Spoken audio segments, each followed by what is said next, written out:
Hello, everybody. Welcome back. Hello. Oh, hi. Hello.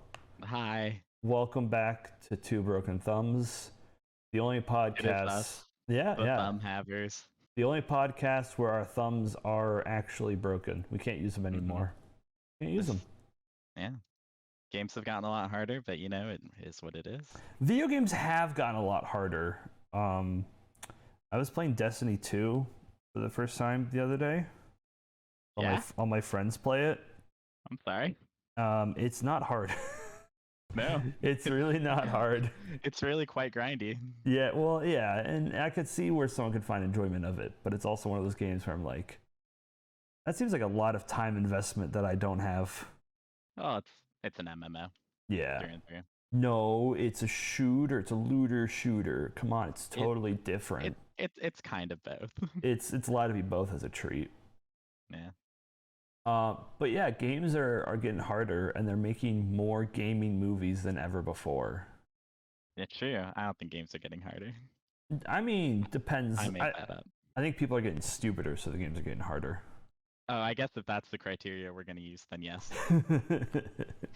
I think it's safely say with no research that people are stupider. Well, I mean, like just go play like an NES game. Like you'll see. Like, I don't know, Tetris maybe? Dark Souls really isn't that hard. Are you aware that they made a Tetris movie this year? So my understanding is it's more about like the creation of Tetris, and Yeah, it's not like it's a documentary about the creator of Tetris. Yeah. yeah, or like a docudrama or whatever. Yeah, they made that, and that's on Apple TV Plus. So it's unfortunate no one's gonna see that. Is that the only place it is? That Yep. is a shame. Yep, that's the only place you can watch it. Oh. Then there was The Last of Us that came out. Yeah, that's true. I haven't watched it all. I only saw the first 2 episodes. I'm gonna get to the rest of it eventually, but I've heard really good things. And then there's also the Five Nights at Freddy's movie coming out this year. Right. I don't know anything about that. It's been in production hell since. Oh my god! Yeah, I just 98. looked. No, 87. No. The production it's been in production hell since FNAF 3 came out, which was in 2017, I want to say. Oh, okay. FNAF 3 release, so it's gotta be good, obviously. Right, Sorry, it's been in hell since 2015, so about almost 10 years plus. 10 years. Or no, sorry, 8 years. Might be not 10, 5. All good. All good. Sorry. All good. It's all good, man. Man? Hold on, tell me if you can hear this. Saul Goodman. Yeah, I heard that. Yeah. Did you hear that? Can you hear me? Okay. Oh, wait, I heard something for a second. Oh, I was playing a bit. I was playing the Better Call Saul opening theme. Oh, I'm sorry. I don't know. I don't think we heard your bit. I have a soundboard. It's okay. Oh, okay. Everybody, the bit was really funny. Thank you. And then they're making a live-action Minecraft movie in 2025. Right. Starring Jason Momoa. Right. That's the exciting part. And then I think the last one is the Sonic 3, right? They're making a third Sonic at some point. I think so. They teased Edgy the Hedgy at the end of the last ones. Edgy the Hedgy. I imagine they gotta. Edgester the Hedgester. Right. Yes, they do. But I'm bringing all this up to ask an important question. Do you think the video game adaptation rule is broken? Or do you think there never was one? There was just bad directors? Video games and movies are very different. Right. And I think just straight up, it is difficult to adapt one onto the other unless it is very well set up for that sort of thing. I agree.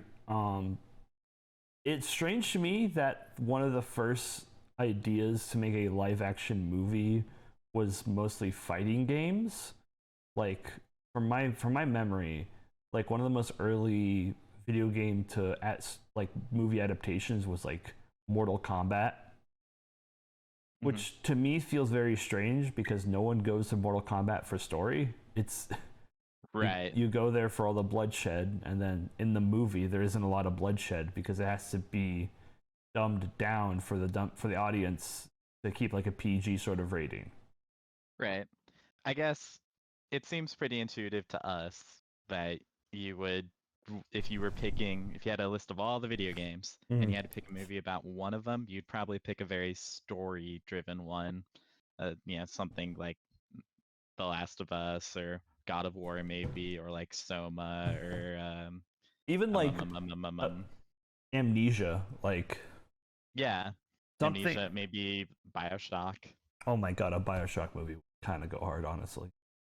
There's always been rumors of that one, but I don't know where As long that's as it's gone. not BioShock 2, that game's boring as hell.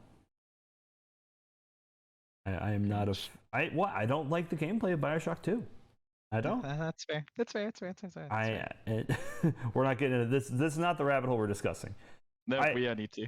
I agree that I think it's just been a situation where developers and everything have, or not developers, sorry, directors and people in Hollywood are grabbing the raw source material for the longest time and are now just sort of being pushed in the right direction of, hey, this game has a story and it's popular, let's adapt it.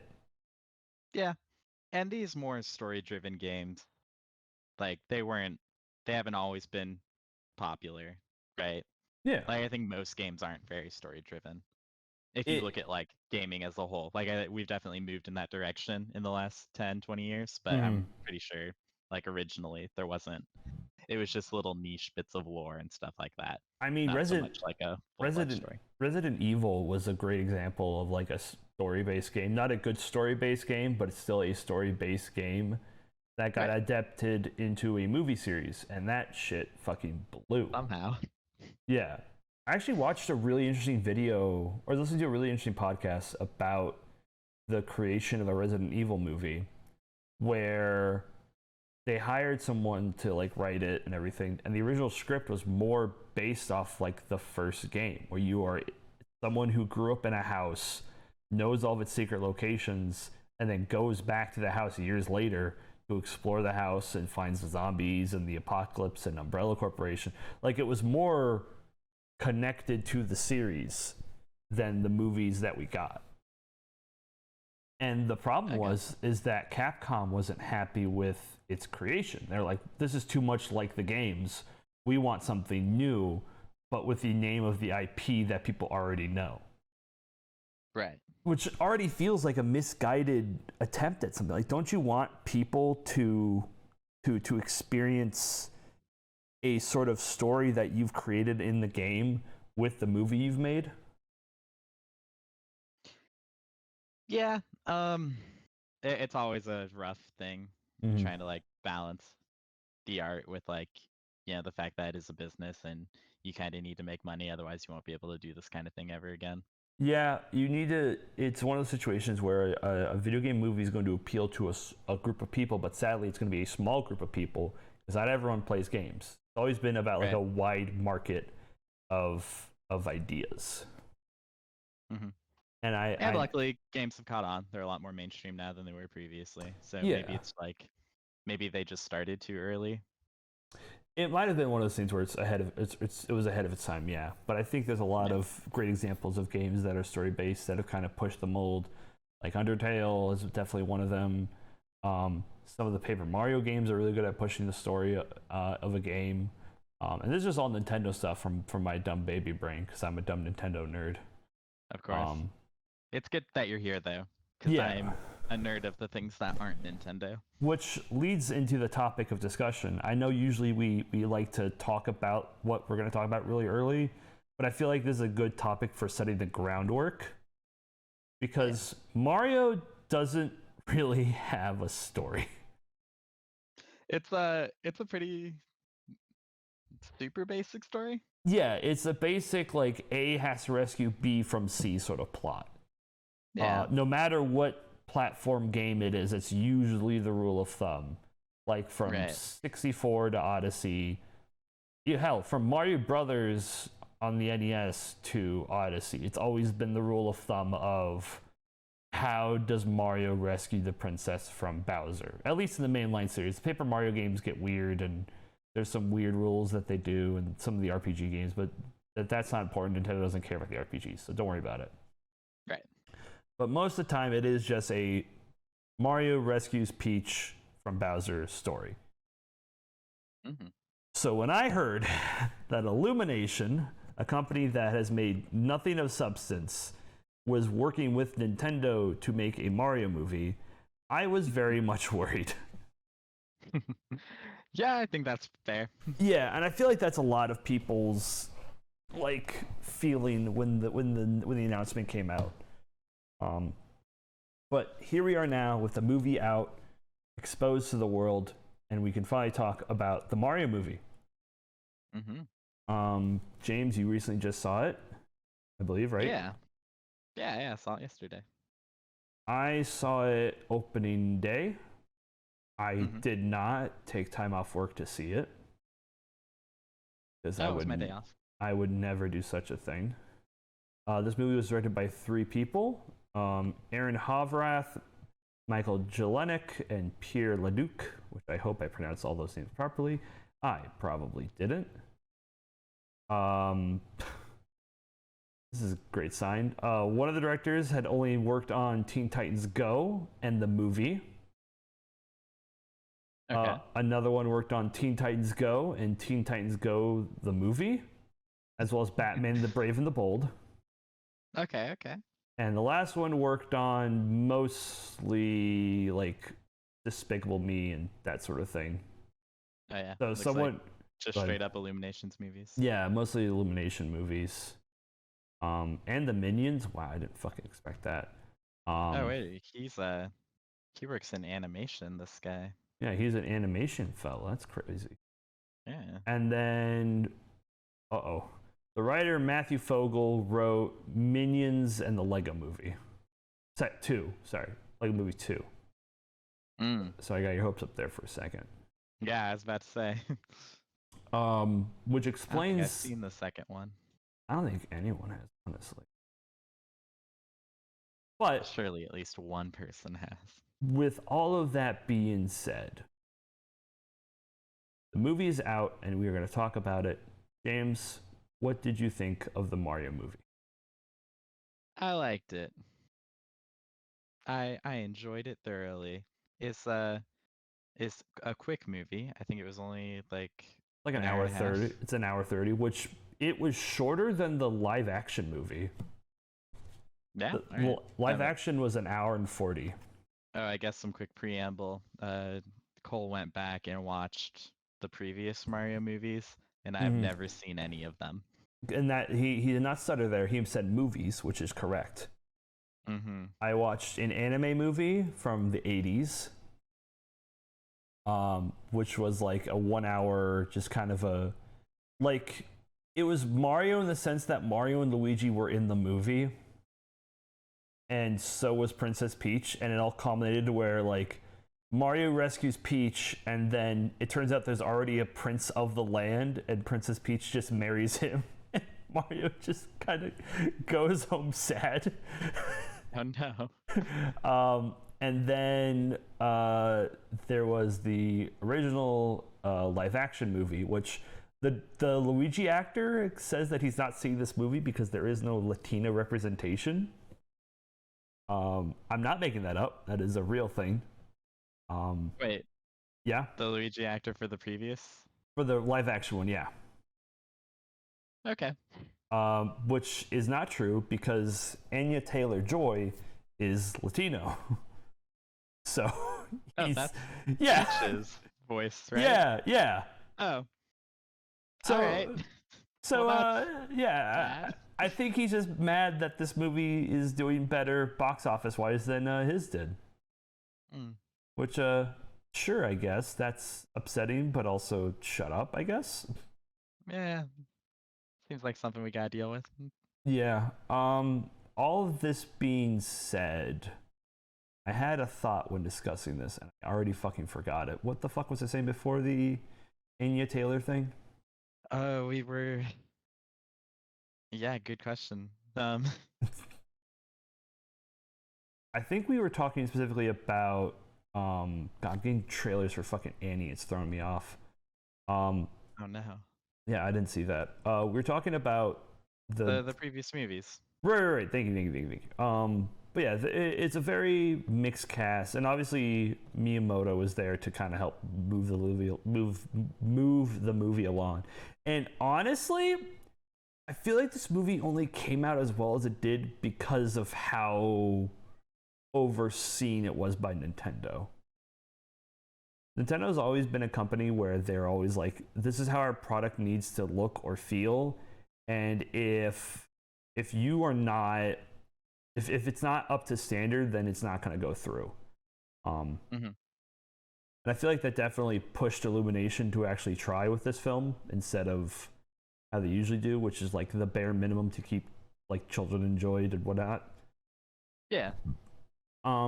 But with all that being said, I think personally, I really liked the movie. I enjoyed the film. I had a good time watching it. I I hear complaints that it's a little too fast paced.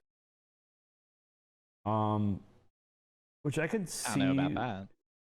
I kind of get where that comes from. There's like a sense where people are like, oh, I wanted the characters to interact more or like socialize more or have more of a build up with each other. I'm like, I guess, but also it's the Mario movie. If you're going to see this movie, you're already a fan of Mario. Maybe you don't really need all that. Not necessarily a fan of Mario already. Mm-hmm. I wouldn't consider myself one, but I think that's something kind of nice about it. They didn't.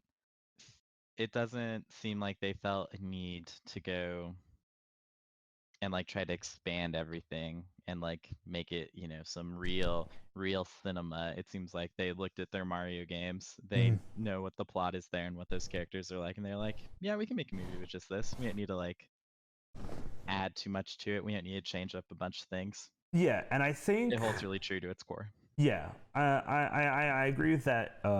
I agree with that fully. There are some people who I was reading some tomato reviews because that was another whole thing with this movie that Hmm. the critics. Did you see the critics score for this movie? Oh yeah. I Yeah, saw all over Twitter people are like, yeah, wow, critics put this at whatever and Cuties is way up higher. Yeah, yeah. yeah. It's a very Cuties is such a fucking weird movie for. I don't get what the fuck people are on about that movie. It's a terrible There movie, and there's no reason you should defend it.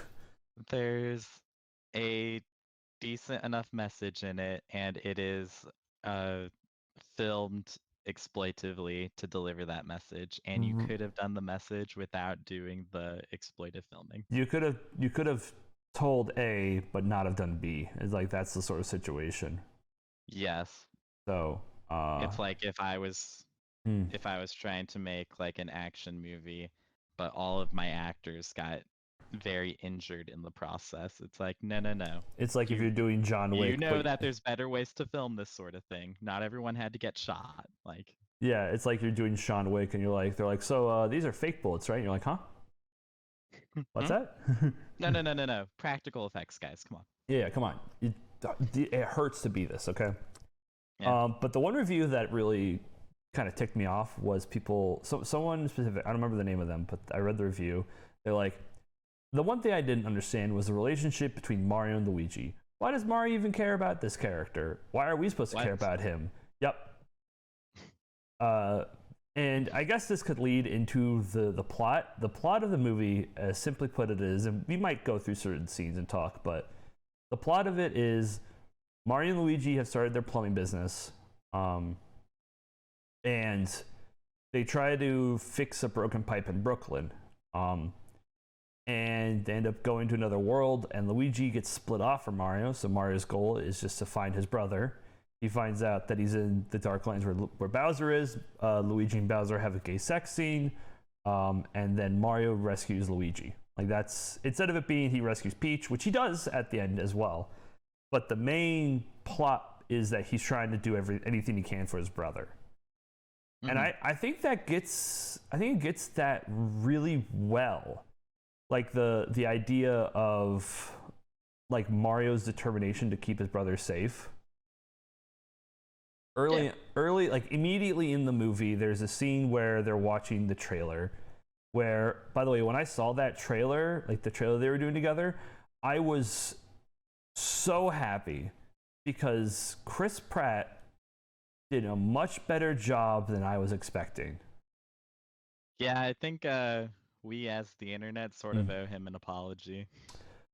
I think it's a situation where the guy who directed the trailer shots.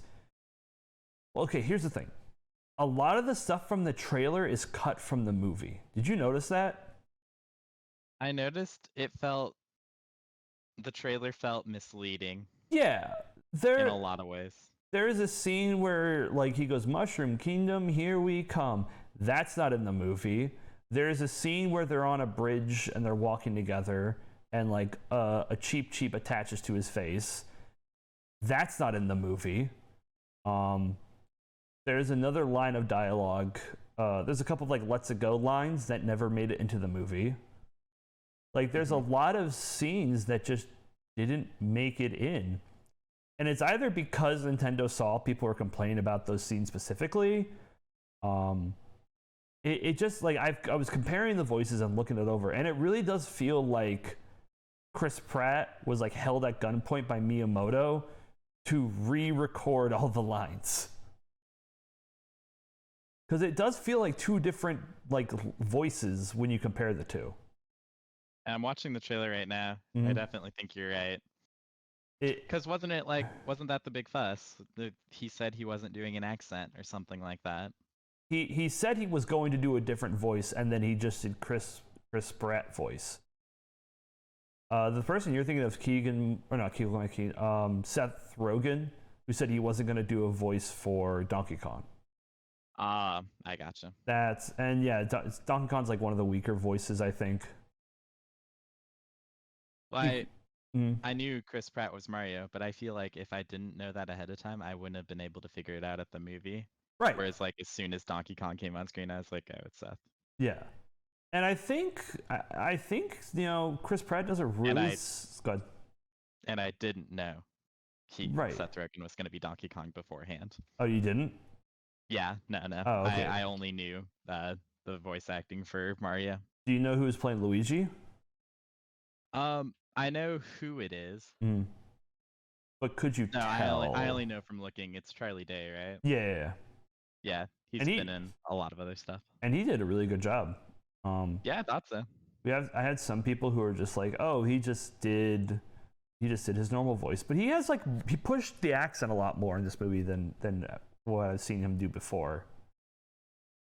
Yeah. But all this is just to say that I saw him at the beginning of the movie. Jesus, I'm sorry, I'm rambling. Very good. The beginning of the movie has like Mario and Luigi watching their trailer, and they're talking to each other. And Foreman Spike, who is such a deep cut of a character, and I was so confused him being like the main pusher of like Mario and Luigi's relationship. I was not expecting it. Foreman Spike is from an old NES game from way back in the day that like worked with the Mario Brothers in the game canon. And I'm talking like this is like the Game & Watch era. That was like before it was called Mario, right? Sort of. Mario and Luigi were Mario was in it, but I thought the game itself had a different name. Mario and Luigi were in it, but it was a different game name. Yes. Yeah. But Foreman Spike basically just shits on Mario and Luigi for their really dumb trailer, and then immediately he tries to throw something at Luigi, and Mario immediately, without hesitation, stands up for his brother. And like it's a very clear sign that this is how the relationship has gone for a while. And I think it's a very cute moment to show like the relationship they have at the start of the movie, kind of give us a sense of, oh, okay, these two are clearly tied together. And the rest of the beginning does that too. The rest of the beginning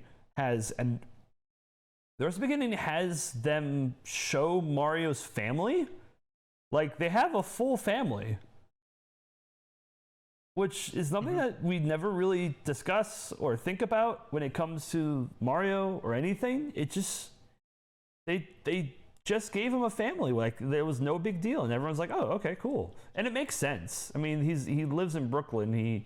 His Italian families are usually very big and very close to each other, so it makes sense in context. It's just very strange to see. Yeah, But I didn't really have a I agree. problem. And they're good for like additional motivation for our characters. It gives Mario like a bit of a personality too, because he's like able to work off his family members.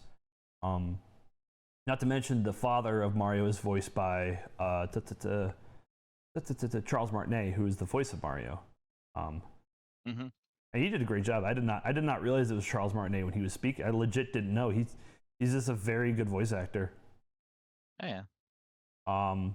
That all happens, and like they realize, or Mario sees on the news that Brooklyn is like there's a flooding happening, and the mayor comes on screen, and they decide to go and fix it. And that's kind of how they get to the world, and that's like on like the first 15 minutes. So it kind of rushes them getting into the world. It doesn't rush. It paces it properly to set an established relationship between Mario and Luigi before they get split apart, and I think that's important. Yeah, I agree. I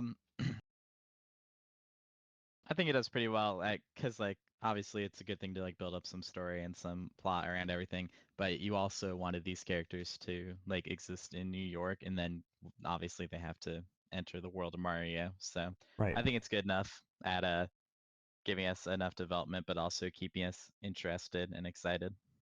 And obviously this is something that we need to discuss because I'm a big nerd. The amount of old NES references in like the first 20 minutes, I know I'm part of the problem, but listen, I was having fun. I was kicking my legs up and down and turning to Pat every 5 minutes, going like, I get that. I get that. I understood that reference. Well, it's not even just like understand the reference. There's like the restaurant they're at is called Punch Out Pizza, which is like a clear reference to Punch Out. There was like a duck that was from Duck Hunt in the background. In one of the paintings, the dog so they like go to this location to do a job, their first job, and the painting behind them as they walk past the dog is of Duck Hunt laughing. The Duck Hunt dog, sorry. There's the ringtone that Luigi has, which is from the GameCube. It's just like there's like little nods like that I knew this movie was going to be filled with. I was just very excited to see, and it not be like down your throat. You know, if you know the reference, you get it, but it's not like forced in any way. Except for like the one at the start where the guy next to Mario goes like, "It's a perfect Yahoo." But everything else, I'm like, okay, this works because it's not like forced upon you. Right. I'm not sure if you had noticed anything like that or have any opinions on the amount of references. Nothing too controversial. I would probably need to see it a second time to like decide how good I think they are, because I feel like references like that should be like woven in, not necessarily subtly, but like calmly and not be too much in your face. And I remember feeling like this movie did really well with that. I mean, there's like the opening scene, well, the scene where they show like Mario's parkour skills while blaring "No Sleep Till Brooklyn," which just is so jarring, honestly. The fucking weird 80s pop music that keeps coming up in every like few minutes kind of throws me off, but I think it's just because I wasn't expecting it in the movie. I guess I liked it, but that might just be because that's music that I like. Yeah, I get you. I think that was more for like to keep people who are not as engaged in Mario to kind of have some attention for them. But yeah, like maybe that whole section where he's going through all that's like apparently a recreation of the first level from the original Mario Brothers. Like little references like that, which I think are kind of cool. Oh, when he's going through like the construction area? It's like that 2D section. It's supposed to be like a reference to the first level. Yeah, I got that. Well, I guess I didn't get a reference to a particular level, but like as soon as it was in like that 2D state, I was like, I see what we're doing here. Yeah. I like it. I do. And it also kind of showed off that like which is weird to say, but like people are saying, oh, they don't really show character or anything, but they literally showed like Mario's parkour skills. They showed that he's capable of some complex jumps and everything, and still showed that he cared for his brother because like he stopped for a moment to realize, oh, I gotta open the gate. Like he was gonna keep moving, but he remembered, oh, I gotta go help my brother. Like, Yeah. and I think those like little moments like that are stuff that people are really missing, especially critics who are focused more on like, oh, the story isn't great, and it's like, bro, it's the Mario movie. What were you expecting? Yeah, I Um, agree. so that they go in the pipe, or sorry, I'm skipping ahead. They aren't able to fix the water main, and they end up finding like this underground area where there's a bunch of pipes. And then they go through one of the pipes and are now in this weird bright colored like portal that leads Mario to the Mushroom Kingdom and Luigi to the Dark Lands. I'm pretty sure it's called. Yeah. And there's like a cute little line here where Mario tells Luigi everything's gonna be okay.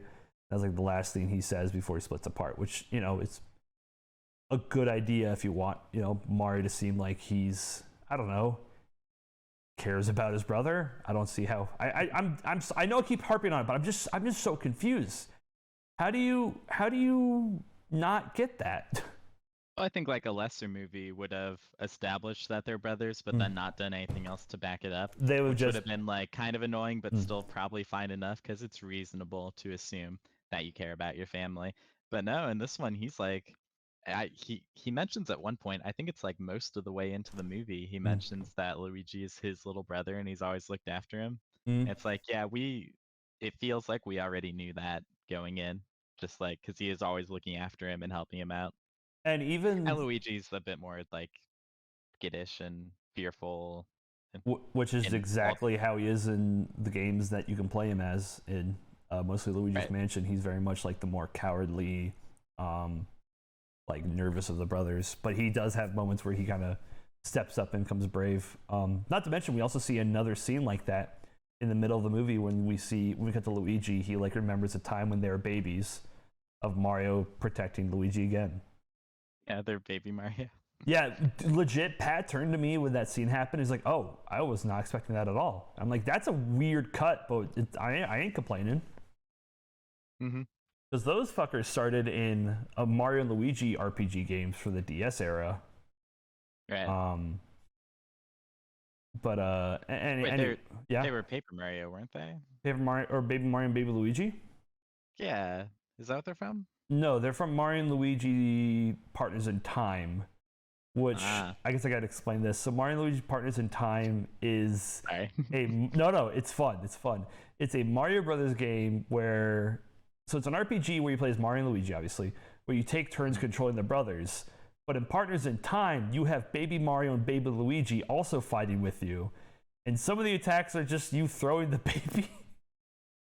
Oh. So you have to just carry around two babies of yourselves. It's fucking it's a wild game, honestly. It's a really wild game. Mm. But that was a weird cut, and then they got into like Mario Kart and everything. But their first game was that one. But with all that being said, they get split apart. Mario immediately meets Toad, who leads him to the Mushroom Kingdom, and I think Luigi gets thrown right into some chicanery about Dry Bones, which is that was a very daunting and scary scene, honestly. Yeah, no, it does pretty well. I like establishing an atmosphere and Do you want to making take dry this bones scene? scary. You Yeah. want to take this scene over? Uh, Not particularly. I could Oh, though. How does it go? He's in the Darklands. I don't mm. remember how it starts, but Dry Bones like pops out of the ground. Yeah. He pops out of the ground, like starts following Luigi. Yeah, and we got like a bit of a chase scene. Luigi does something to, knock him apart. And yeah, Luigi's like kind of celebrates, but then he like starts putting himself back together Mm-hmm. and chases him. He chases them inside the mansion, right? At Mm-hmm. that point, Yeah. across like a moat of lava or magma, and then into the mansion. And there's a whole bunch of them that pop up, like a whole horde of Yeah, dry bones. they're literally like climbing on top of each other trying to get him. Yeah, and he manages to like just barely get inside the mansion and then lock the door behind him. It's like we got a moment to breathe, and then lightning strikes outside, which lights up the room for a second, and there's a whole bunch of Shy Guys inside the mansion with him, and then it Yeah, just goes dark, and we hear Luigi scream. which was fucking. It was so well done. I was like, I like the moment he was in the mansion. I was like, oh shit. I was actually like holding my breath there for a moment. Then the Shy Guys being like, oh fuck, like. Mm-hmm. It was so well done, I guess would be the word. I think it was a well done scene. I'm thinking what's kind of cool about it, Mhm. now that like you mentioned that, it you seem to react to it pretty seriously. Mm. I remember when I was in the theater, we all thought it was kind of funny. Mm. Just I guess we assumed that Luigi's gonna be fine. And it is, I don't know, entertaining to It see just all these Shy Guys like in this like horror sort of atmosphere, especially when we know we're watching, the Mario movie. Yeah, it's also just one of those things where like it's very silly for like someone to be scared of like a skeleton turtle and then just guys in masks. It's a very silly concept in practice because you're just sitting there going like, this is what Luigi's scared of, just some dudes. Mm-hmm. Like we still don't know the origins of like where Shy Guys are from anywhere. Like the only thing we know is that they're from Mario Brothers 2 and they're an enemy from a different game series that's just now in this game series. Yeah. It's just a very weird. They've always been a weird character. But I think it's just like it depends on who you are. If you're taking the movie seriously, it does feel like a more stressful scene. But if you're like, oh, it's the Mario movie, he's gonna be fine, you can take it a little more like, oh, this is just Luigi fucking around for a bit. This is nice. Mm-hmm. I think at that point, that's when it switches back to Mario, where Mario's like trying to get to the castle of the Mushroom Kingdom. They have this fun little scene where they show kind of how the world functions and how the Toads live, like the Oh yeah. Toad Society. It reminded me, it for some reason invoked memories of like in Shrek when they first go to I don't know the name of any of the Far, far places. away. Yeah. I got you. I remember. Yeah. There's my favorite reference was when they were walking past the vintage item store, Yeah. and one of the Toads holding up an NES cartridge, and he's like, "Does this even work?" And the salesman's like, "Yeah, I just got to blow in it." I like that reference a lot. It was very cute. Mm-hmm. There's also a lot of musical reference, which we haven't really talked upon, but there's a lot of good musical references in this area too. Mm-hmm. Of like most of the like the how to put it, the first level themes were used a lot in this one. Or like Peach's Castle was used near the end there when you got to the castle itself. There is just a lot of cute little moments there, and once again showing like Mario still being athletic, but like clearly overwhelmed by this random shit. And I'm glad they don't like make an explanation about everything. They're just he's just like, oh, okay, these blocks are just floating. Okay, sure, whatever. All right. Oh yeah. No, I think it's fun to point that stuff out, but then like not feel a need to really do anything with it. But yeah, because the moment you It's do, just this is the world we're in now, you know? yeah, the moment you bring it up or try to question it, then everything's gonna get more complicated, and it's just like, yeah, there's no need to do all that. Right. Just There's kind of no need to accept. be like, oh, it's whatever magic that enchanted this play, and there's no need. Just Yeah, because this is the same thing we would do if like there was like some sort of multiverse or something, and we go and things are different. And we just be like, oh, hey, look at that. that's different. All But right. Yep. that's different. Well, But moving on. I'll get used to it. It's fine. Yeah. They did the same thing with the mushrooms and the power ups, which we'll get to here in a second. But yeah, Mario gets to the castle, gets past some toads that were doing the haha, your princess at another castle line, which to me was very like, that doesn't, why are you saying that? That makes no sense. What are you on about? Like they were referencing. Yeah, you thought that was weird too? Yeah. Well, because like it was just like a stall tactic for them, right? But I was Right. like, oh, that would be pretty funny if there's like a second castle right next to this one. That would have been good, yeah. And then But they didn't go for that. they never bring it up again. It just there's just another castle, but It's they don't always right there. It's not in any of the other shots or anything. It's just like it happens one time. They never reference it again. Mm-hmm. God, that'd be so good. Yeah, I think that'd be pretty funny. But alas. Yeah, Keegan Michael Key, Toad, kind of like gives them some food, and then Mario walks past everyone. And I think this is the point where Peach is talking to like a bunch of the council toads Yeah. about everything, and I haven't seen a single person talk about it yet, so I need to talk about it. I think Okay. my favorite part of the movie is the deep voiced toad. Yeah. I I was so thrown off by his deep voice. Like I know it's like a common meme or like joke to have like a bunch of high voice characters and one of this big hello, but it was so well delivered and like it just out of nowhere he's like, "Princess, I'm afraid he's on his way here right now as we speak." It's just like Yeah.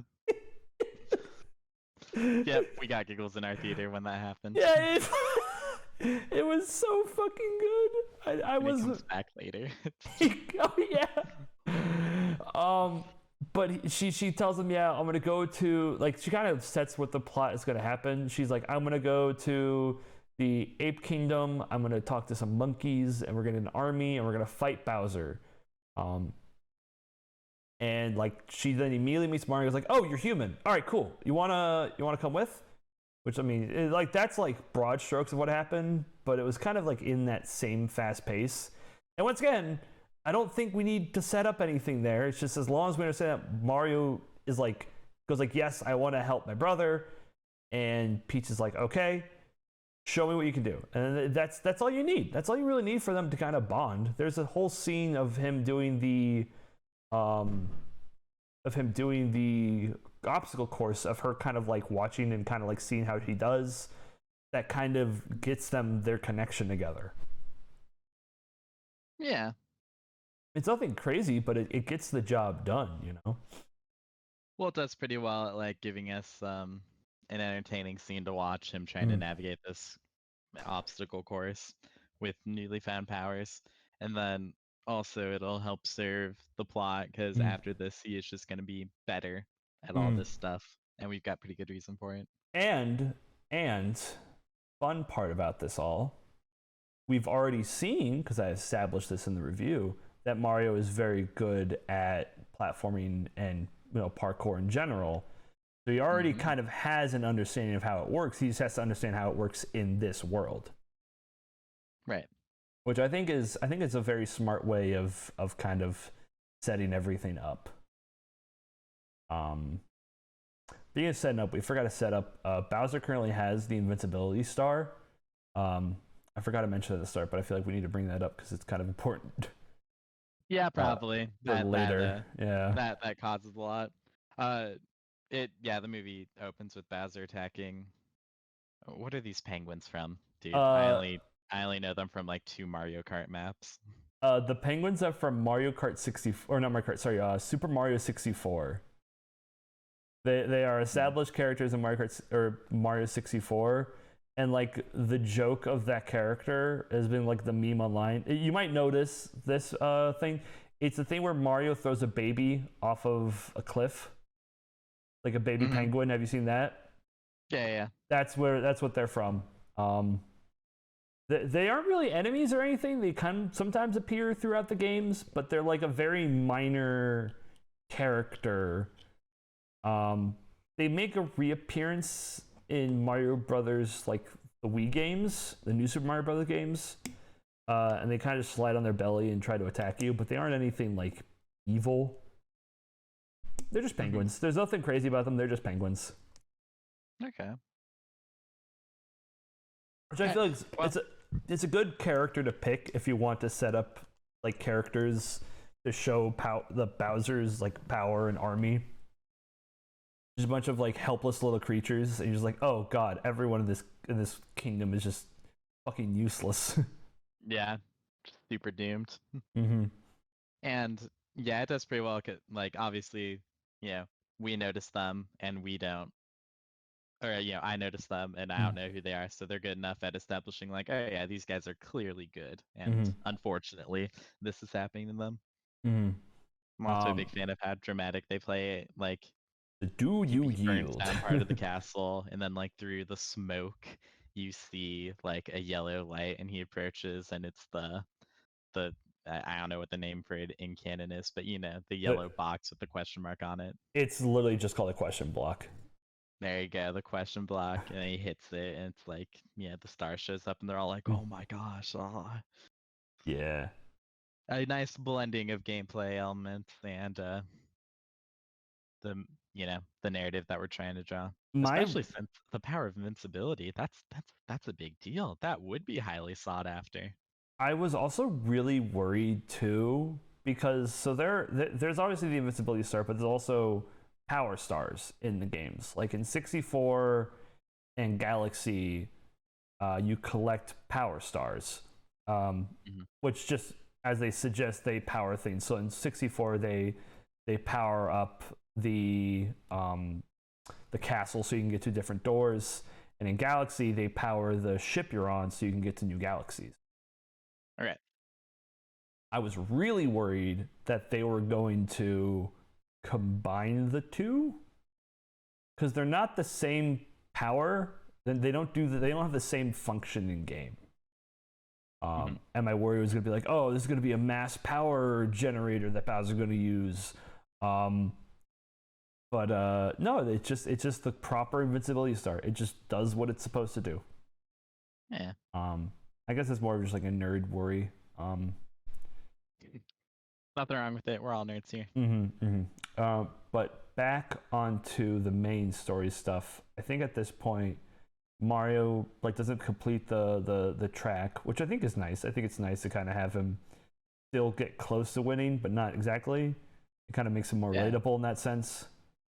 He's not going to try everything on your first try. You're not going to succeed every time you try something new.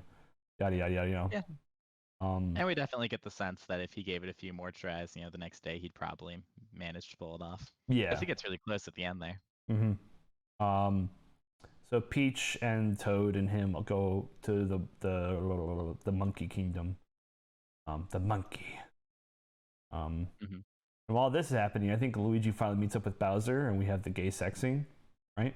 Of course, yeah. That's where we're at, right? I think so. He gets kidnapped by the Shy Guys to be taken to Bowser. Right. But then I think at some point they finally meet up, and Bowser gets informed that there's this new man has approached the kingdom, and immediately Bowser's just like, does the princess find him hot? Does the princess find him hot, right? And it like immediately kind of makes his character way more funny to me, where like he's not like, we know as an audience that he's not going to the princess to like take over her kingdom. He just wants to marry her. That's always been his character.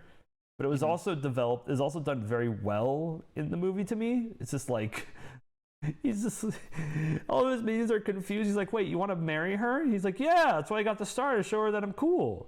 That's why I did that. Yeah, of course. He was just being a simp, and it was a very cute scene of like all of his minions being like, oh, okay. What if she says no? He's like, I'll burn it all down. You're like, okay, there it is. That makes sense. Yeah, all right. We're all caught up now. And that's all you really need for Bowser motivation. And even with all that, Jack Black killed it. Fucking killed it. Oh yeah. I think it seems like he was having the most fun with his role.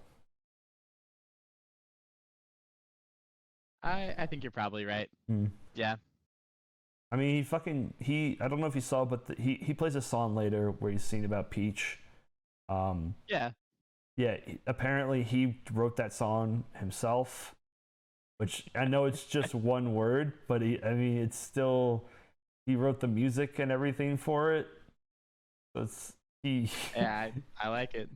Have you seen the clip on Twitter of him throwing the peach? No. So there's a song. So they did like a music video for the song, and all he does in it is just say he's just saying the word peaches, but he got his like hair done and stuff to make him kind of look like Bowser, as he's been doing mostly with a lot of the like promotional stuff he does. But there's a clip of him where he throws the peach at the screen, and just says peach. So people have been taking that clip and just going like, God, I just learned that I'm deathly allergic to the fruit called peaches. I surely hope no one throws any peach at me. The wizard who throws peaches at people. And it's It's just such a. Hold on, I gotta see the gifs on Discord yet. It has to be I'm Jack sure it is. Jack Black throwing a peach. Come on, you son of a bitch! It's not. It's not. That's upsetting. That's upsetting. But it's a very good. Let's see. Come on, come on, come on. Nope, I can't find it. I can't find it on anything. That sucks. But it's a very I'm funny watching the music video right now. It's pretty great. Yeah, I haven't seen it fully through. I'll pull it up. I'll take a look, see myself. Oh. But yeah, he was clearly enjoying himself, having a good time with the role. He's done a lot of the marketing. I think he was on someone's, I think Jacksepticeye's channel to promote the movie and played some Mario Kart. Like clearly he was having a good time playing this character, and I don't blame him at all. I know. Well, it's like you're playing Bowser. You're playing like, the Bowser.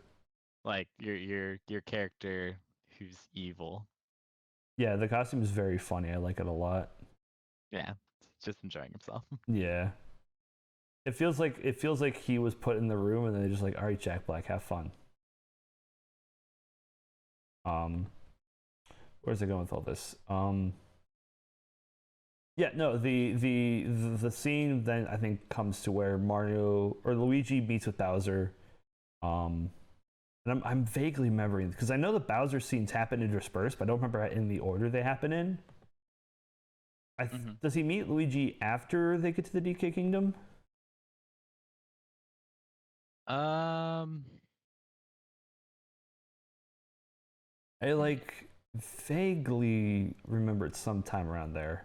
I do not remember the plot of this very well.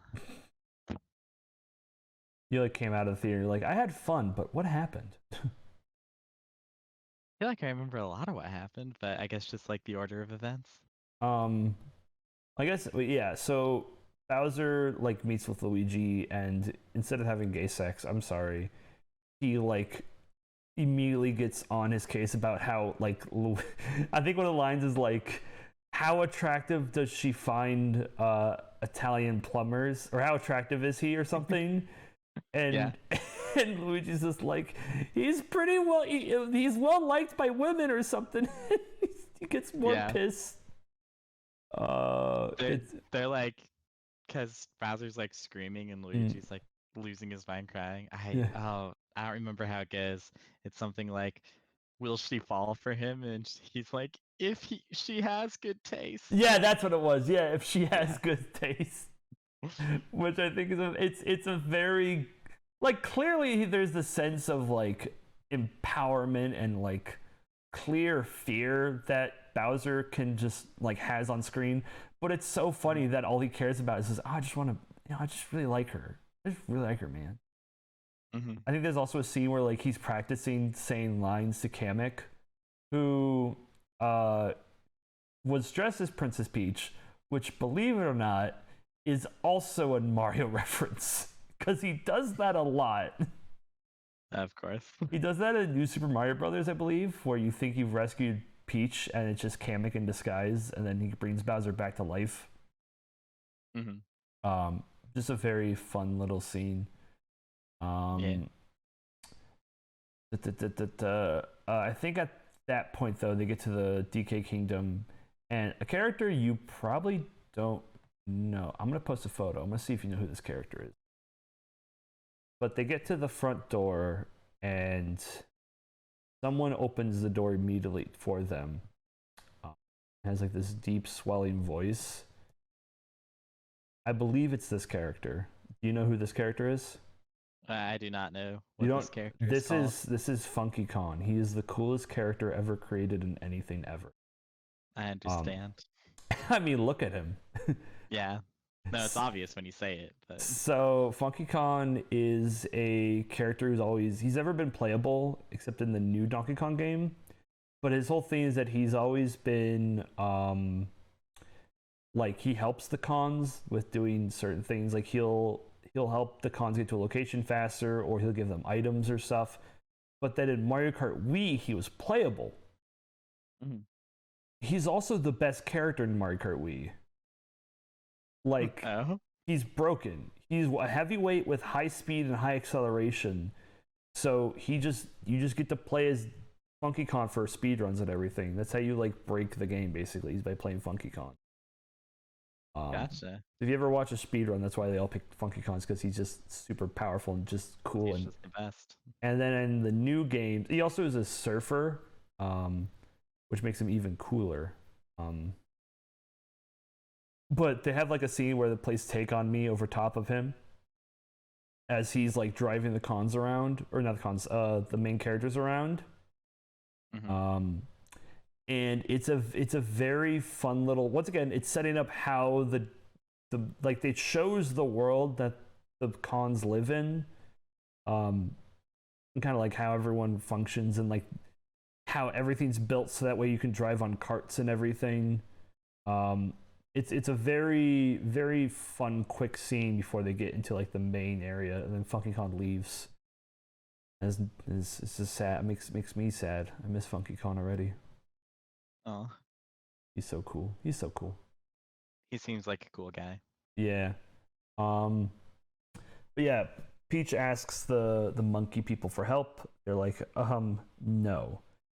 And then and then Mario steps in to be like, I'll fight your brother or your son. I'll show you how it's done. I'll do anything for my brother.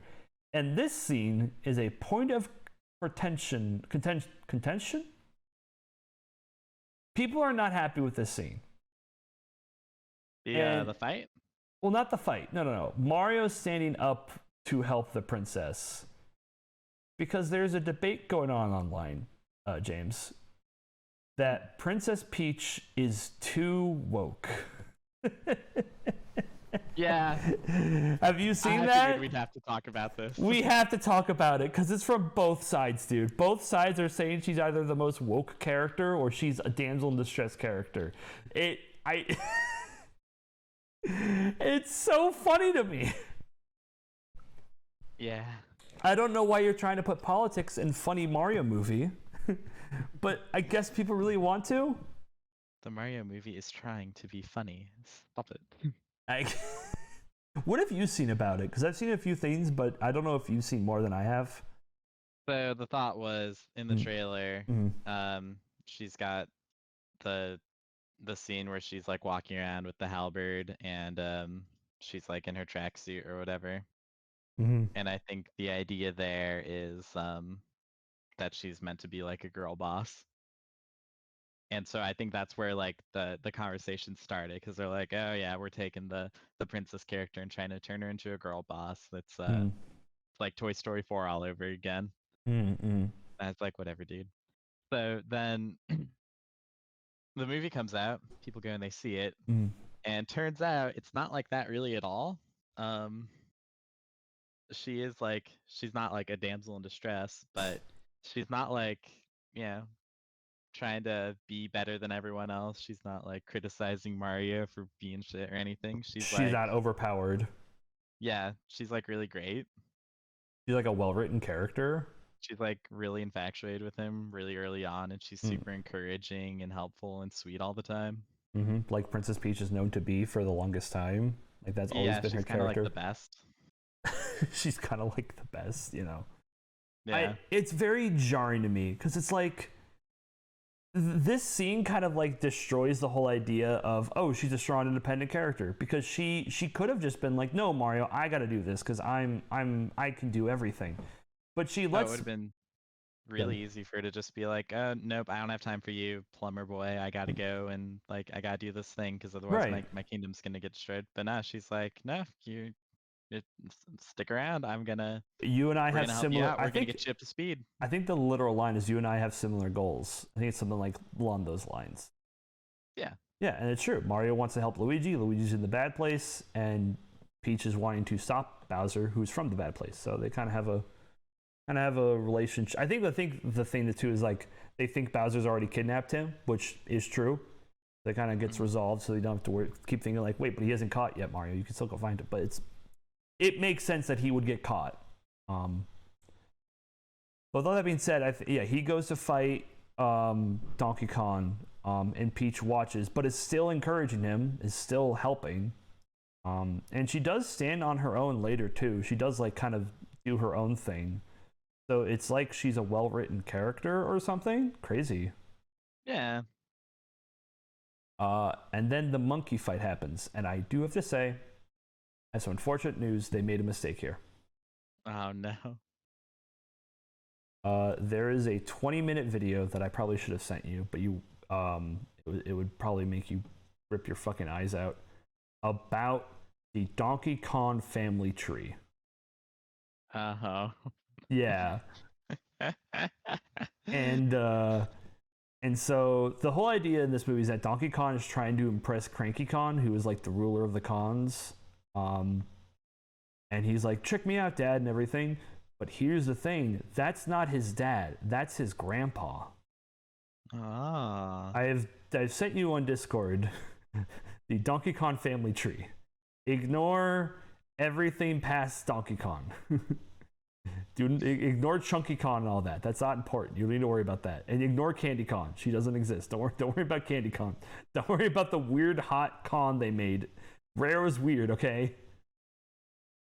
What yeah, about Funky Kong? He's down there. Yeah, Funky Kong's good. You're allowed. Funky Kong you can look at. He's cool. Okay.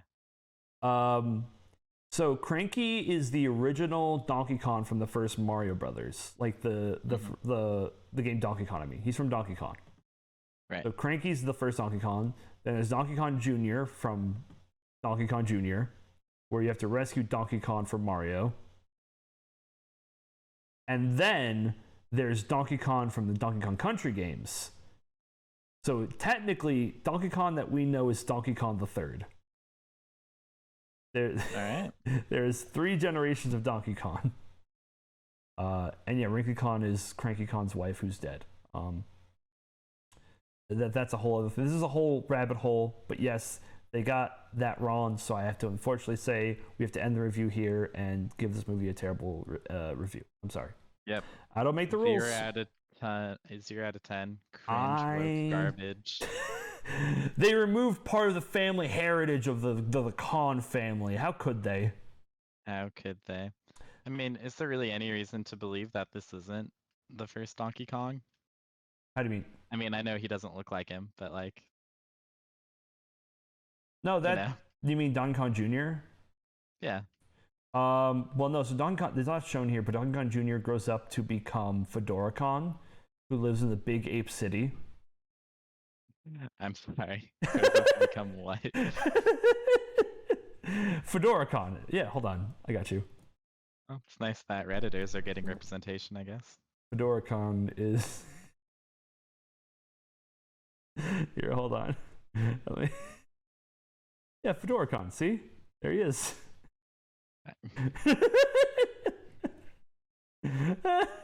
Yep.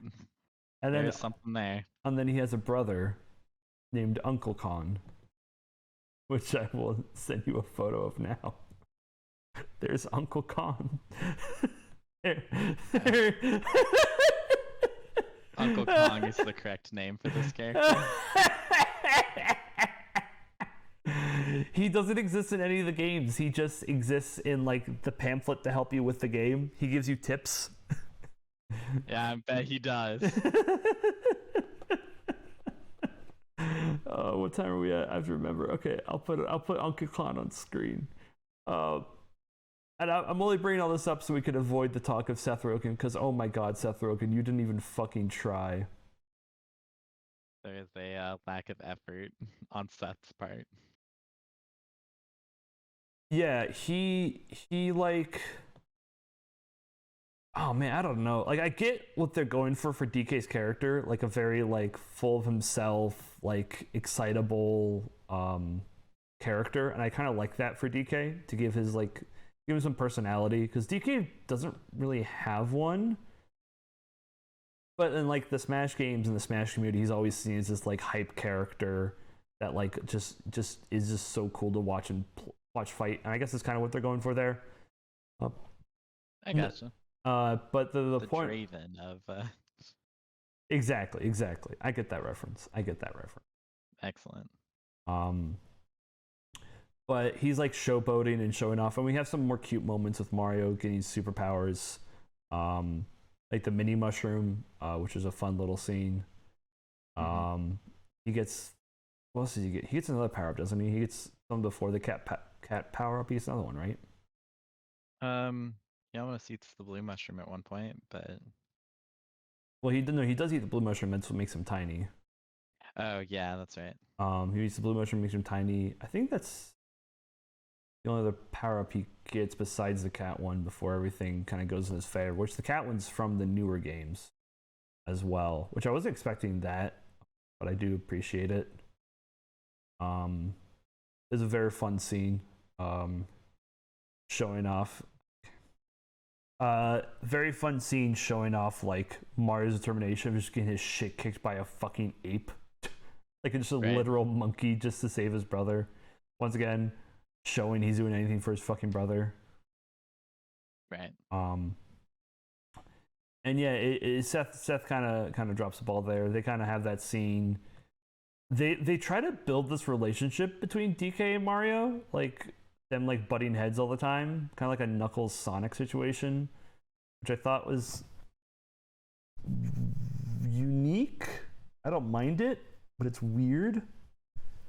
And they do all this just so they're like now they have like the whole army, and then they do like a Mario Kart section, which that was super fun. Go ahead.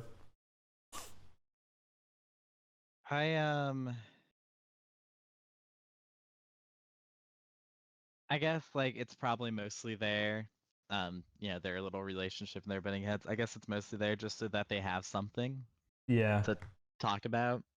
Because it comes back later after the Mario Kart section. They kind of have a heart to heart. This is I want to talk about that because it gets weird, but yeah, I can kind of see that's what they were going for.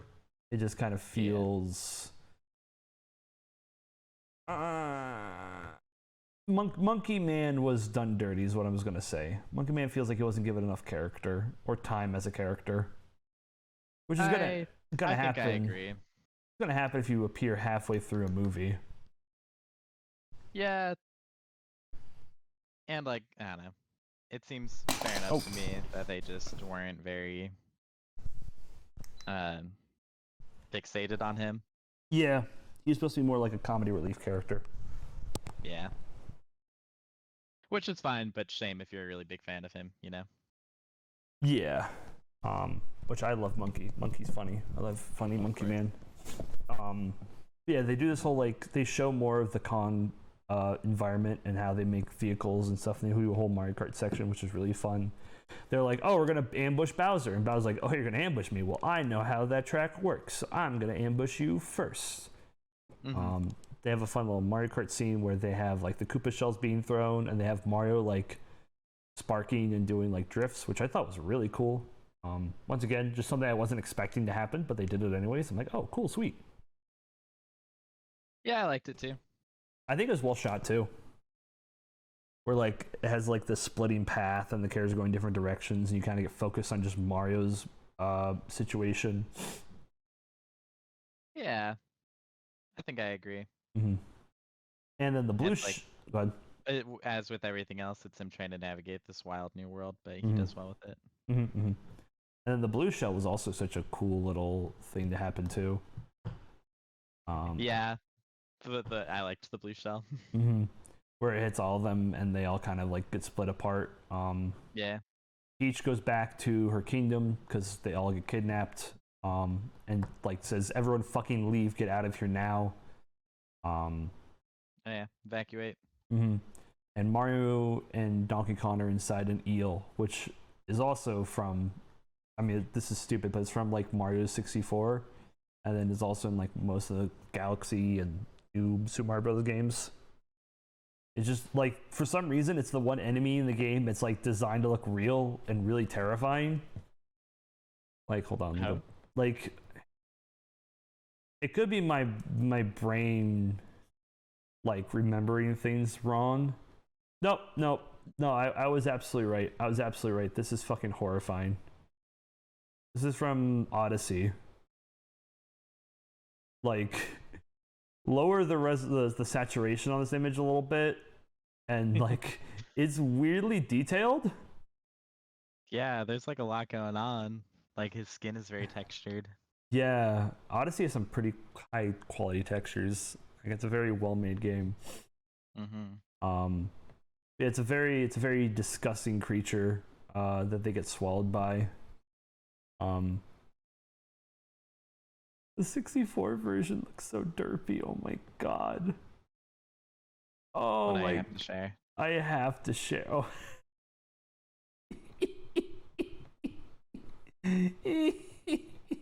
He's doing poggers.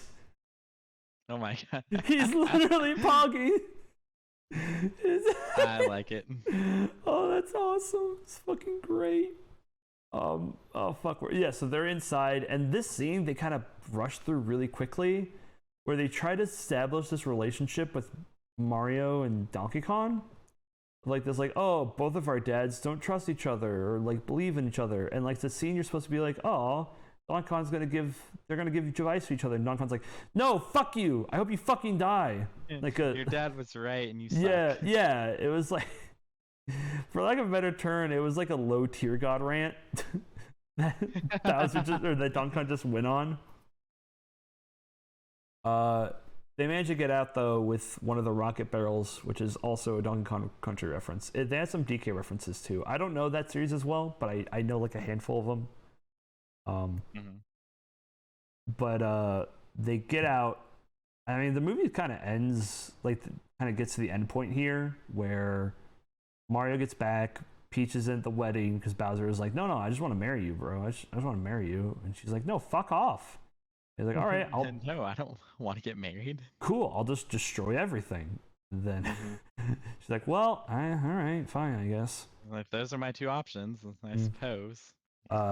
She does the ice flower stuff. She kills King Babam, which is sad. He's from 64, like the first guy you fight in 64. I'm realizing now that a lot of this has just been me explaining Mario stuff to you. It's been excellent. Because now you get to rewatch the movie again and go like, oh, cool, I get that thing. I know what this is from now. Yeah, that added so much to the movie for me.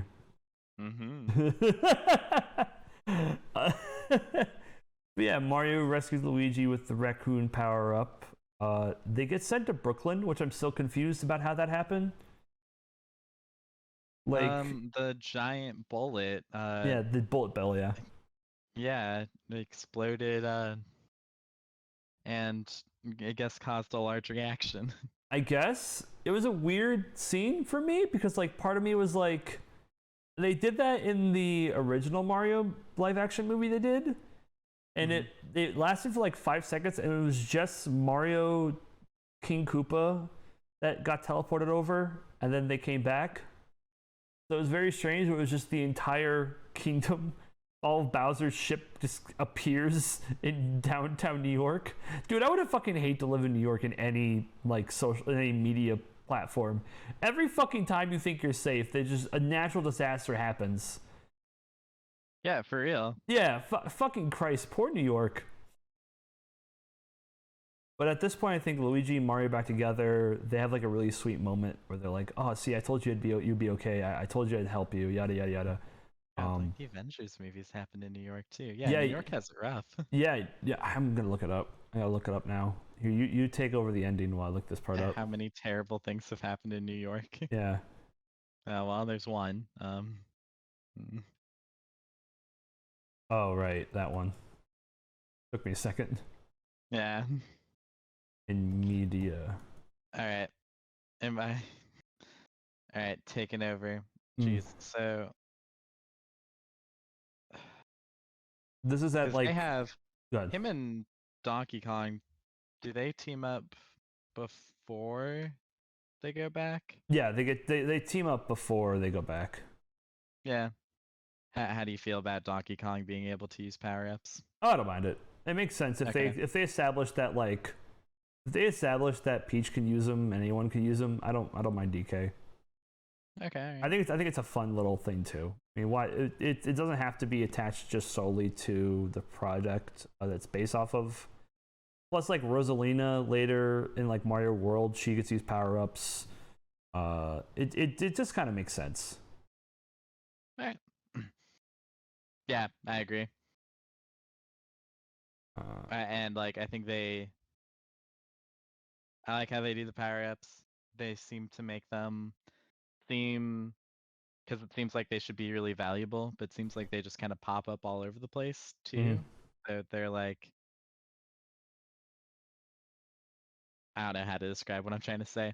It seems to be like a well set up idea that they have plenty of power ups so they're not too valuable, but they're also losing them all the time because all you have to do is get hit once. Yeah, just like in the games, which makes sense. Yeah. And I do like their little intro to them earlier on. But anyway, as for the ending, um I'm trying to remember exactly how things end up going down because I feel like I remember the climax all pretty well. If you need time, I have an article about this, About what? about New York being destroyed. Yeah. I have an article from Insider that's called "Check out 15 movies in which New York City gets destroyed," Oh, which is a very weird. It's a very weird headline. that's presented strangely, but all right.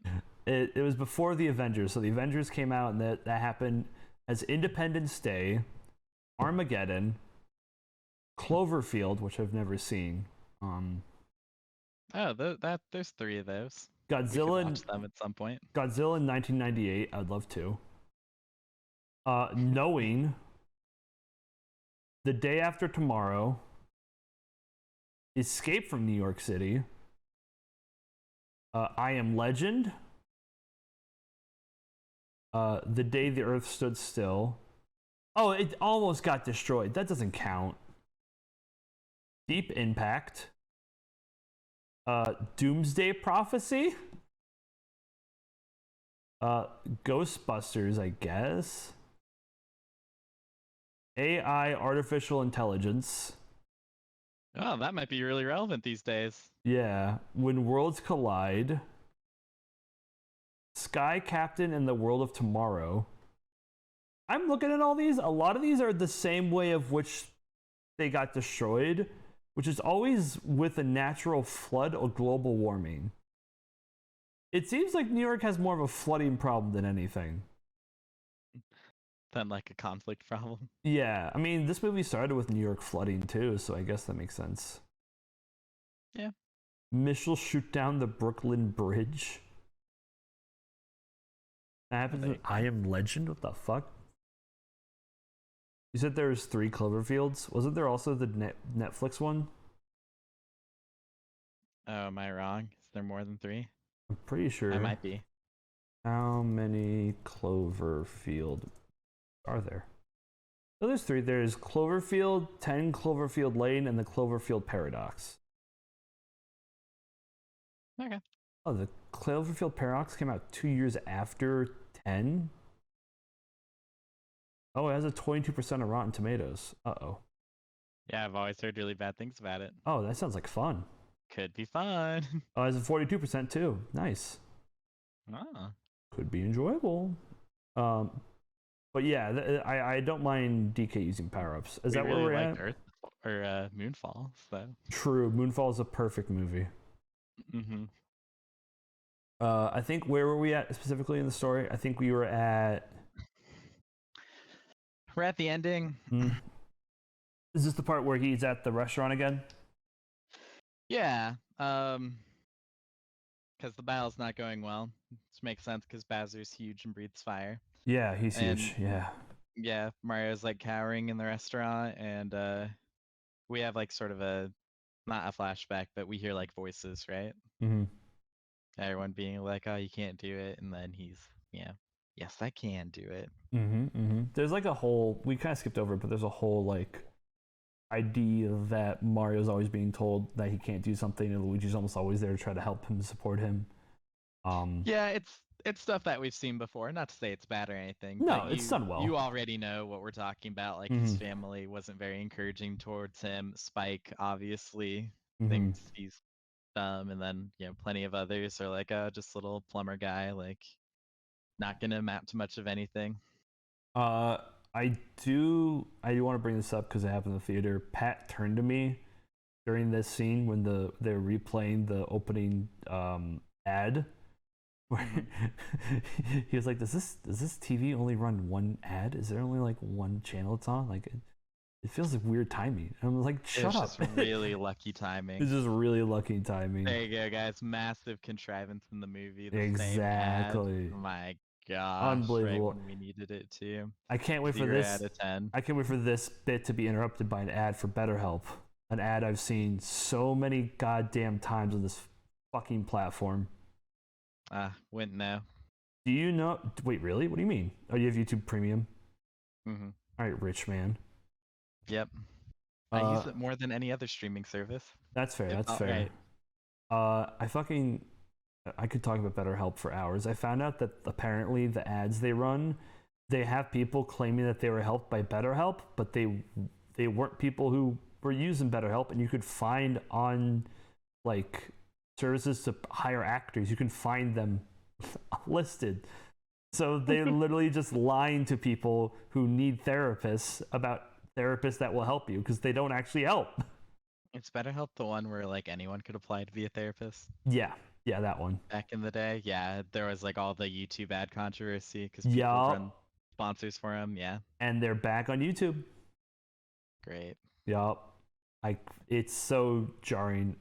I was in a relationship. I was getting dating ads. I got out of the relationship. I was giving BetterHelp ads. What the fuck does YouTube want from me? YouTube, relax, all right? Yeah, please let me grieve in peace, my guy. I already BetterHelped myself, okay? Exactly. BetterHelp, I hardly know her help. That's right. Sorry, yes. Mario gets like confidence from the trailer, and then goes out to face Bowser after all of his friends get beaten up. And Luigi steps in too to help because like he's about to breathe fire, and Luigi uses a manhole cover to help his brother out. Mm-hmm. And then they both get the super power up, the invincibility star, and start beating up Bowser. And they play a really fun theme of the invincibility music over top of it. It was very fun. It was a very enjoyable end. And then they put him in a jar. That's right. They blue mushroom him and put him in a jar. They put Bowser in the jar. They put Bowser in the jar. They put Bowser in a jar. Yeah. James, he's in the jar. He's in the jar. Yeah. James, he's in the jar. He's not going to be the only thing in that jar. He's not going to be the only thing at all in the jar. I do like the line where Mario's like, "See, I told you to get you a turtle." I think it's very cute. Mm-hmm. Because they kind of established that line earlier too. He was talking about New York, and Peach is like, "Sounds wild. Next, you're gonna tell me turtles don't breathe fire," and he's like, "Yeah, they're like pets." Yeah, I think it's very, very, very good. I think that about covers everything for the movie. It ends nice and sweet. It ends with Mario and Luigi now living in the Mushroom Kingdom, doing a service and helping there. Yeah. Which I think is nice. Seems to be a fun place to exist. Mm-hmm. With all that being said, and the movie now coming to a close, do you think the critics are right in this situation? No. Okay. I agree. I think the critics are looking for a deep film when there is not one to be found. There's like, not gonna act like it's just like all fun actiony nonsense. Like there's a few like really solid messages in here. They are like fairly basic in terms of like, like common for children's movies especially, but like that's fine, I think it's one of those things where if you are a fan of the product, you're going to be a fan of the movie. And it's the best adaptation of the media in the movie franchise that we've ever gotten. It could have been worse. Probably. Is what I'm trying to say. I'm sorry, say that again, you cut out. It could have been worse. Well, I try not to hold things to that standard, but yes. No, we've seen what worse is. Absolutely. I've experienced what worse is. There's legitimately, I need to rant about this. There is a line in the live action Mario movie where King Koopa, a 50-year-old, is talking to Princess Daisy, a 17-year-old, and says to her, "A princess never forgets her first time," as he then sticks his tongue out and tries to lick her ear. That is a scene in a children's movie. Guess I like this one a little more than that. I think that's all I need to say to establish that this movie might not be that bad. I think visually it's great. Oh yeah, it's gorgeous. We didn't really talk about that at all. It's absolutely gorgeous. It's absolutely fantastic visually speaking, especially compared to how Illumination usually makes stuff, which is very cheap and very like quickly. Like the animation's kind of very bare bones. But it feels like all the stuff that's in this movie is very tightly packed, and there's a lot of things going on in the background to kind of keep your interest. So even if you aren't paying attention to the movie, you'll look and be like, oh, there's a thing that I know. There's another thing that I know. There's another thing that I know. But yeah, it's one of these movies where it's more for the fans than for anyone. Like, I think I'm going to go see it again with some other friends who are big in the Mario universe. And I'm probably going to have a very good time again. And I don't know if I'll go see it again, but probably at some point. Yeah, it's probably worth watching more than once. Yeah, I would say it is. I think if people are looking for something to deep dive and criticize and be critical about, you're getting that movie next month. It's Spider-Man. You can get Spider-Man and you can deep dive into that movie as much as you want. Well, yeah, Spider-Man's all the Into the Spider-Verse. A bit more adult. Yeah. Yeah, I think, does it come out next month? I don't know. That sounds too soon to me. Spider-Verse 2 release date. Here we go. June 2nd. June 2nd. Okay. Sorry, 2 months away. That feels more realistic. Yeah. But I will say this movie, to bring it all back to what I talked about in the beginning, I think this movie broke the video game curse that was plaguing the 90s and supposedly the 2000s. And I think this is just a good era for video game adaptations. Fans are getting what they want, even if it's not anything that's going to push the mold of film and media. I've seen some people say that video games are going to become the new superhero films, seeing as films are kind of superhero films are starting to kind of peter off. I hope that's not the case, but if it is, it'll be a very strange time to be both a video game fan and a movie fan. What do you think about that? Like, do you think like superhero fatigue is actually a thing, or do you think it has more to do with just the quality of the movies declining? I think it's criticism of the films is starting to become more rampant, and people are looking for more things to be aggressive about it. Like, people are becoming more critical of their superhero movies. But I think the main population are still enjoying them. So it's like, yeah. Do you think they've gotten worse? Oh yeah, I don't know why you're asking me this question. Absolutely. Okay. I saw just the way you phrased that, it made me think that like you think people are getting more snobby about superhero No. films? I meant critical in like a positive way, as in people are looking at it and go like, like people saw Shazam and was just like, this doesn't feel like it was finished properly. Or like Black Adam, people were like, oh, you could tell something was off with this movie. Like, how do I put this? When Iron Man 1 came out, it was an experience where everyone was like, oh, this is fucking amazing. They finally did it. They made a good movie. And it has problems, but it's not, it was more of a thing of, at the time, we were like, they could make a good superhero movie. We have now reached a point where people are, and like you said, are fatigued, are tired of a formula that just keeps repeating itself. At least that's what we hope for. There are some people who are still wanting the Snyderverse. Some people are fucking saw this. Some people are boycotting the Barbie movie to make sure Warner Brothers brings back the Snyderverse. And I don't know Lol. how much copium you have to be on to think the Barbie movie has anything to do with that. That's But like a fun thought though. Like, oh, that's why the Snyderverse stopped. All the resources are going towards the Barbie movie. Well, we got to put an end to that. which I'm unironically kind of excited for. Well, me too. The I dude, saw the trailer for that and I was like, oh, this. here's the crazy. This- Here's the crazy thing. I need to talk about this. When we went to go to the theaters to watch the movie, they showed the Barbie movie trailer in front of the Mario Brothers trailer, or like Mario Brothers movie, Yep, that's when I saw it. including the beach you off scene Yeah. in front I of. don't know what that means. Come on, man.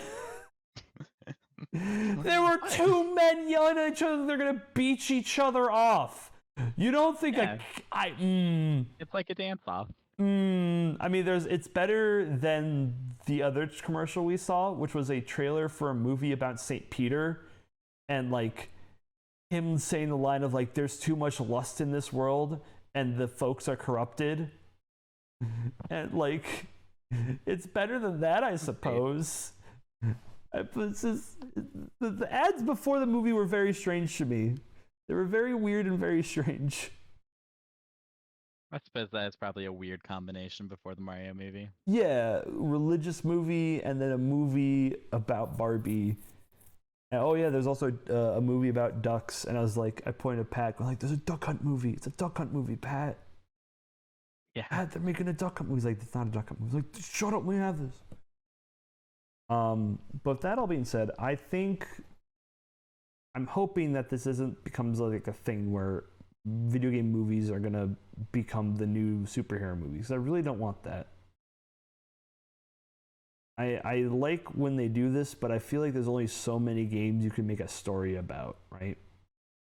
Some game Maybe. stories only work in the context of a game.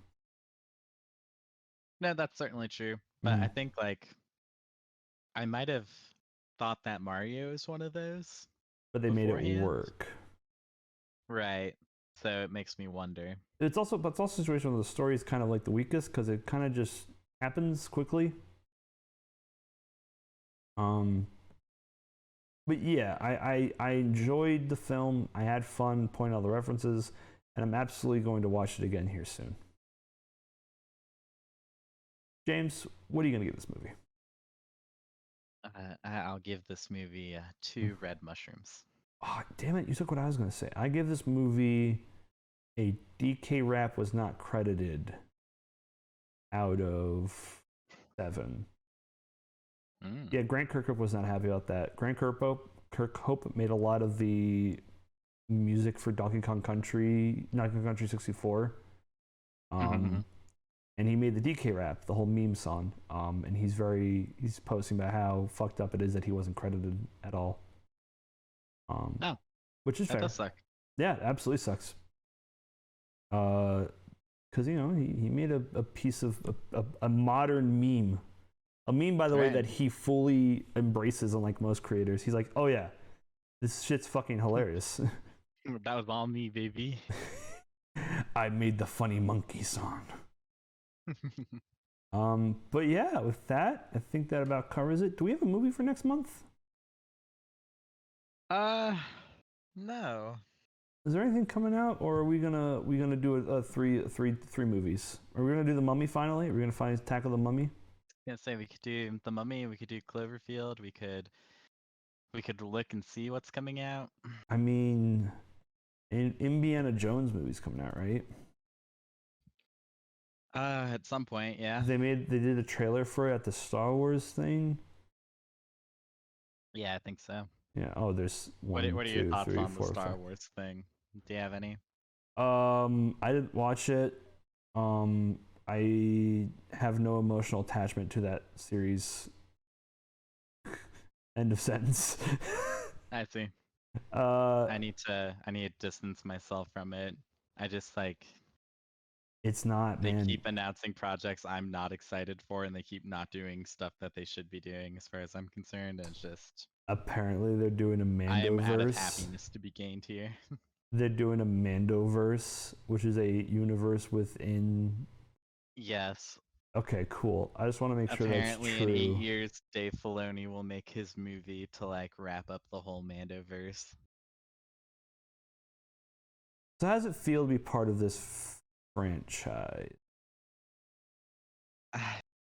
The people who are still really into it, Mhm. I'm happy for them. I wish I could. I mean, I wish I could watch Mando and see what they see. yeah. Well, I'm sorry, man. I'm sorry you aren't fun anymore. Ooh, got Yeah, him. I know. I'm Got sorry his that old I can't ass. love things anymore. How dare you? How fucking dare you? All right. Well, I think with that, It's alright. I have receipts. There's You've plenty of receipts. episodes of us praising movies. true. We'll find them at some point, though. Yeah. Thank you all so much for listening. Really appreciate it. You wanna say Yahoo before we end the episode? No, I feel like I need to practice that. Chris Pratt didn't. I don't believe you. All right. Well, goodbye, everybody. Have a good one. We'll see Goodbye. you next time. Goodbye, everybody. Goodbye.